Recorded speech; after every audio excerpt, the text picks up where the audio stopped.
Over thinking, জানি না কার কার আমার মতো এরকম ওভার থিঙ্কিং হয়। সারাদিন তো কাটি যায়, কিন্তু যখন রাত্রে হয় নানান চিন্তা মাথার মধ্যে ঘুরপাক করে, মানে গীতা কইতাম যে কোনো কিছু ছোটো ছোটো কথাও, মানে খারাপ কথা খারাপ চিন্তা এটা আমার মাথার মধ্যে সারা রাত্রি ঘুরতে থাকে। আর এখন তো স্পেশালি হর, তোমরা তো জানোই কেনে। তো কালকেও এরকম একটা দিন গেল, এরকম একটা রাত্রে গেছে, ঘুমই হয়েছে না। তার মধ্যে সকালে সম্রাটের স্কুল আসলো আর উঠতে খুব বেশি দেরি করে লিয়েছি।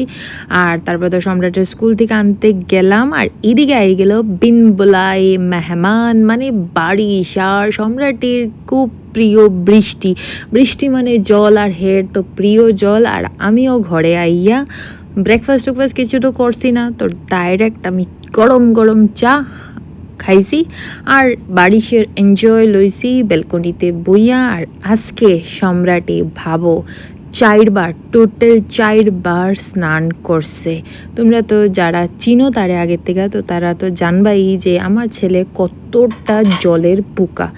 জল অত ভালো পায়, হ্যাঁ যদি জলে থাকতে পারে তো আরও বেশি খুশি হয়। আর তো কিতা কইতাম, তোমরা যদি জানো কেমনে এটার থেকে বাইরে নিয়ে যায় ওভার থিঙ্কিং থেকে, তো তোমরা কইও। দিয়ে দে। রাত্রে উঠছিলে তুমি কি নিচে? না বাবা। যাও। হ্যাঁ চলো আজকে এতটুকুই থাক। সম্রাটে খাও কেক, তার প্রিয় কেক, আর আমিও রেস্ট করতে যাই।